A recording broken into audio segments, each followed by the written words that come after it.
Hello. दरअसल मैं nuggets लाया था, वो हमारे नए नए ताल्लुकात बने ना, उसकी खुशी में। ये जो गरम ताल्लुकात हैं इनकी बात कर रहे हो? नहीं, गरम नहीं बल्कि गरम सर, ऐसा ही चलता है। वैसे इससे क्या हुआ है? रात को टाइम से सोई नहीं या सुबह आंख नहीं खुली? अगर रात को नींद ना आई होती और सुबह आंख ना खुलती तो क्या इस वक्त मैं यहाँ बैठी होती? भाई वाह, दिमाग तो तुम्हारा काम कर रहा है, मगर फिर तुमने ये मुंह क्यों फुलाया? क्या किसी ने तुम्हें फिर से कुछ कह दिया क्या? कल तुम बाबर की दुकान पे क्या कर रहे थे? बड़े कहके लगा रहे थे। अब समझा कि तुम मुझसे क्यों नाराज हो।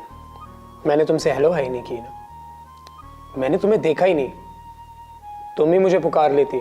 तो सुन लो मेरी बात ध्यान से, अगर आज के बाद तुम बाबर की दुकान के आसपास भी भटके तो मैं तुम्हें जिंदगी भर नजर नहीं आऊंगी।